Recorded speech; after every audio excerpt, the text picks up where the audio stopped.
మాజీ మంత్రులు అంబటి రాంబాబు గారు అట్లాగే జోగి రమేష్ గారు ఇద్దరి ఇళ్లపై తెలుగుదేశం పార్టీ నారా చంద్రబాబు నాయుడు గారు నారా లోకేష్ నాయుడు గారు వీళ్ళిద్దరి యొక్క ఆలోచన మేరకు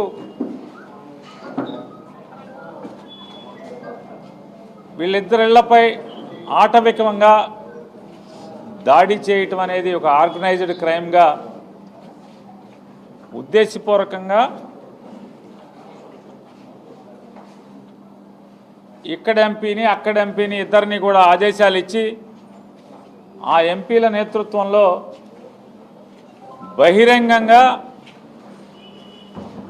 వందల మంది తెలుగుదేశం పార్టీ కార్యకర్తల్ని రౌడీల్ని పార్టీ ముసుగులో గూండాల్ని గంజాయి బ్యాచ్ని కిరాయి మనుషుల్ని ఇంతమందిని పోగేసుకొచ్చి ఇళ్లపై దాడులు చేయటం ఆటవికంగా జోగి రమేష్ గారి ఇంటి దగ్గర అయితే స్కిల్డ్ అంటే బాంబు విసరటంలో కానీ అంటే పెట్రోల్ బాంబు విసరటంలో కూడా నైపుణ్యాన్ని సాధించినటువంటి కిరాయి మనుషులను తెచ్చుకోవటం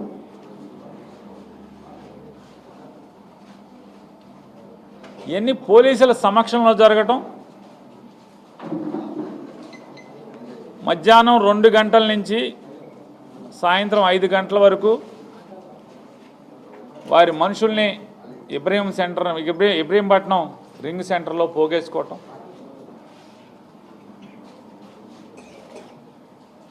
ఈ ప్రాంతంలో అల్లరి మోకలు చైన్ బ్యాచ్లు గంజాయి బ్యాచ్లు కిరాయి మూటాలు చెలరేగకుండా అసాంఘిక శక్తుల్ని కంట్రోల్ చేయాల్సినటువంటి పోలీస్ వ్యవస్థలోని కొంతమంది అధికారులే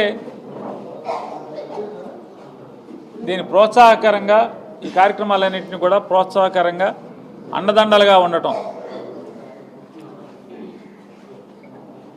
అదనపు డీసీపీగా ఉన్నటువంటి గున్నం రామకృష్ణ గారు అయితే మధ్యాహ్నం 2 గంటల నుంచే ఇక్కడ ఎవరైతే ఆర్గనైజర్స్ ఉన్నారో ఈ కార్యక్రమానికి ఈ ఆటవిక చర్యకి నాయకత్వం వహించిన వాళ్ళు ఎవరైతే ఉన్నారో వాళ్ళందరితో చర్చలు జరపడం సెంటర్లోనే అవన్నీ కూడా వీడియోలు ఫోటోలు లభ్యమవటం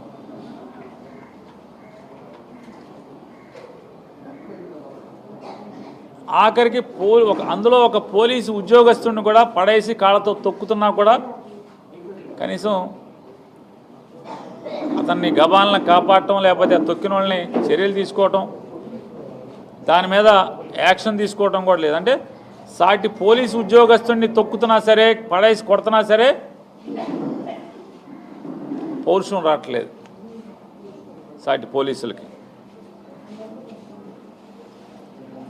పెట్రోల్ బాటిల్స్ అలాగే అంటే పెట్రోల్ అంటిస్తే ఒకసారి వాళ్ళు కూడా తగలడాలి, కానీ ఇది తర్ఫీదు పొందినటువంటి అంటే టెర్రరిస్టులో లేకపోతే కిరాయి మోకలో ఎవరైతే తర్ఫీదు పొందుతారో ఆ తర్ఫీదు పొందినట్టుగా చేత్తో ఇసిరేప్పుడు దానికి ఒత్తంటించి పొగొస్తుంది, దాన్ని కరెక్ట్గా వాళ్ళ సింహద్వారం మీద పడి అక్కడ బాంబు పేలేట్టుగా పెట్రోల్ బాంబు పేలేట్టుగా వీడియోలు అన్నిట్లో ఉన్నాయి. అంటే ఇంత దుర్మార్గంగా అంటే సమాజంలో ఎమ్మెల్యేగా మంత్రిగా పనిచేసినటువంటి ఒక ప్రజానాయకుడికే ఈ రకమైనటువంటి పరిస్థితులు ఈ రాష్ట్రంలో ఉత్పన్నమవుతాయి.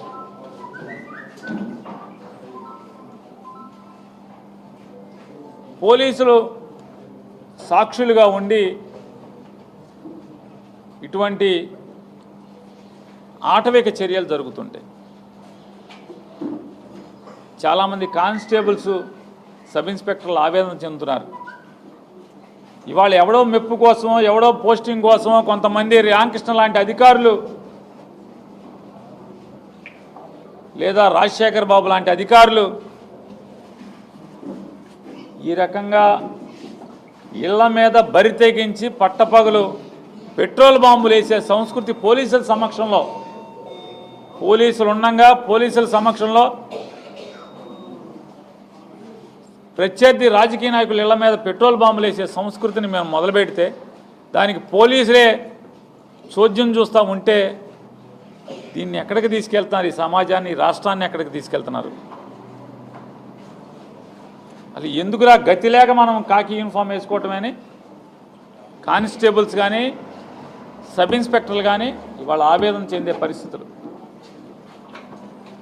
రాజశేఖర్ బాబు గారిని అట్లాగే గుండం రామకృష్ణ గారిని మీరు రేపో మాపో రిటైర్ అవ్వచ్చు రామకృష్ణ గారు, కానీ మీరు రిటైర్ అవుతా ఈ దిక్కుమాలిన పోస్టింగ్ కోసం ఈ రాష్ట్రంలోని పోలీస్ వ్యవస్థని, రాష్ట్రంలోని లా అండ్ ఆర్డర్ని ఏ స్థాయికి దిగజారుస్తున్నారు మీరు? ఏ స్థాయికి దిగజారుస్తున్నారు మీరు? మిమ్మల్ని సబ్ ఇన్స్పెక్టర్గా కూడా చూసాం, సిఐగా కూడా చూసాం, కానీ ఆ రోజుల్లో ఇట్లా చెడిపోయి లేరు మీరు. ఇంత ఈ స్థాయిలో ఎక్కడా మాకు ఎప్పుడు కనపడలే మీ ఉద్యోగంలో, ఈ పోకడలో.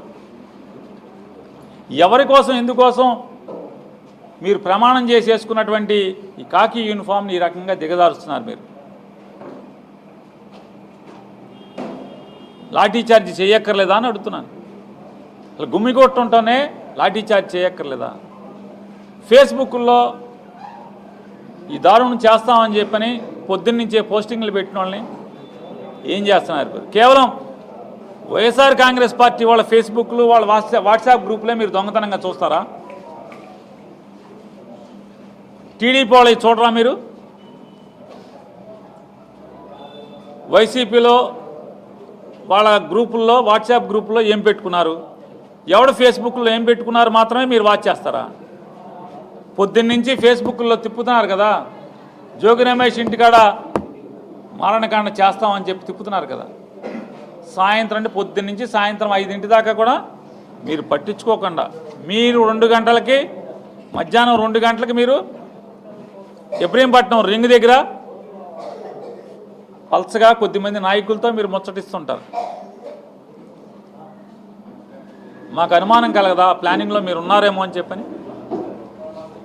మాకు అనుమానం కలగదా అంటున్నా. మీరు ఎవరెవరైతే ఈ కిరాయి మోకల్ని పోగేసుకొచ్చారో, వాళ్ళకి నాయకత్వం వహించారో, ఆ నాయకత్వం వహించిన వాళ్ళతో మీరు మంత్రాలు